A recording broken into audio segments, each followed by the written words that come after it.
ভাবি তুই কি কিনেছিস? একটা জিনিস কিনেছি, কি? দেখবি?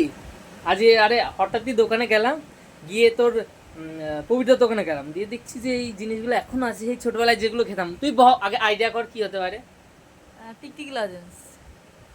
বল কি কি। জানি মনে পড়ছে না আমার, ঠিক দাঁড়া, না দেখবি? দেখলে বুঝতে পারবো না। দেখা দেখে এই দেখি। দেখ, এই দেখ সেই ছোটবেলায় আরে আমরা মাছ লজেন্স গুলো খেতাম না, এই দেখ কি হঠাৎই জানি দেখতে এইগুলো পেলাম। হ্যাঁ, খেতাম, সেটা তো মনে পড়ছে না আমার। আরে এইগুলো খেতাম, হ্যাঁ তারপর এই যে এইগুলো, এইগুলো মনে পড়ছে। বাহ, এগুলো তো, এগুলো এগুলো এখনো পাওয়া যাচ্ছে? হ্যাঁ, আরে ওর দোকানে গিয়ে পেলাম, গিয়ে তোর দেখি যে ফার্স্ট টাইমে জিজ্ঞাসা করলাম এগুলো কি।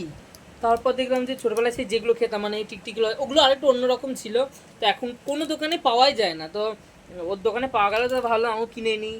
তোমরাও যদি ছোটবেলায় এরকম কিছু খেয়ে থাকো তাহলে কমেন্টে জানিও কে কি খেয়েছো। আমরা তো আরও অনেক কিছু খেয়েছি, এটা খেয়েছি, তারপর সেই চাপ্তারা হাজমেলা আরও অনেক কিছু পাওয়া যেত, সেগুলোও খেয়েছি।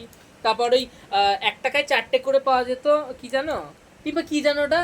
চাপ্তারা? আরে না, 1 টাকায় 4টে করে তেঁতুলের যে ওই আচারটা টাইপ। না না, ওই যে ওই সমস্ত জিনিস ওগুলো খেতাম। কি যেন বল ওটা, আমার নামটা মনে পড়ছে না। যাই হোক, কমেন্টে তোমাদের যদি মনে থাকে, 1 টাকায় 4টে করে দিত, হলুদ রঙের প্যাকেট, এইটুকু ছোট্ট ছোট্ট কি একটা যেন ছিল, যদি তোমাদের মনে থাকে তাহলে কমেন্ট করে জানা।